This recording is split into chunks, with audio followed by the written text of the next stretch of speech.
कहानी है एक नए शादीशुदा जोड़े की, जहां संजीव की शादी एक बहुत ही खूबसूरत लड़की परी से हो जाती है।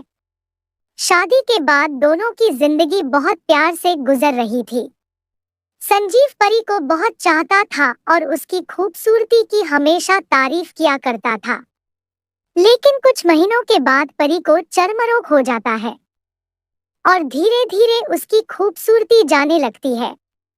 खुद को इस तरह देख उसके मन में डर समाने लगा कि अगर वो बदसूरत हो गई तो संजीव उससे नफरत करने लगेगा और वह उसकी नफरत बर्दाश्त नहीं कर पाएगी। इस बीच एक दिन संजीव को किसी काम से शहर से बाहर जाना पड़ता है। काम खत्म कर जब वह घर वापस लौट रहा था, तभी उसका एक्सीडेंट हो जाता है। एक्सीडेंट में उसने अपनी दोनों आंखें खो दी, लेकिन इसके बावजूद भी उन दोनों की जिंदगी सामान्य तरीके से आगे बढ़ती रही।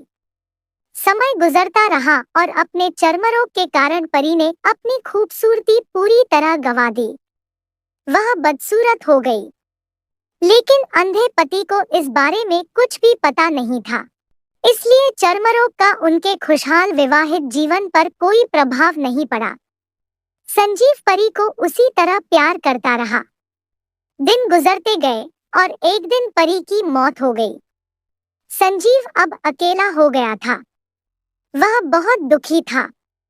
वह उस शहर को छोड़कर जाना चाहता था। उसने अंतिम संस्कार की सारी क्रियाविधि पूरी की और शहर छोड़कर जाने लगा। तभी एक आदमी ने पीछे से उसे पुकारा और पास आकर कहा, अब तुम बिना सहारे के अकेले कैसे चल पाओगे? इतने साल तो तुम्हारी पत्नी तुम्हारी मदद किया करती थी। संजीव ने जवाब दिया, दोस्त, मैं अंधा नहीं हूँ। मैं बस अंधा होने का नाटक कर रहा था, क्योंकि यदि मेरी पत्नी को पता चल जाता कि मैं उसकी बदसूरती देख सकता हूँ, तो यह उसे उसके रोग से ज्यादा दर्द देता। इसलिए मैंने इतने साल अंधे होने का दिखावा किया। वह बहुत अच्छी पत्नी थी।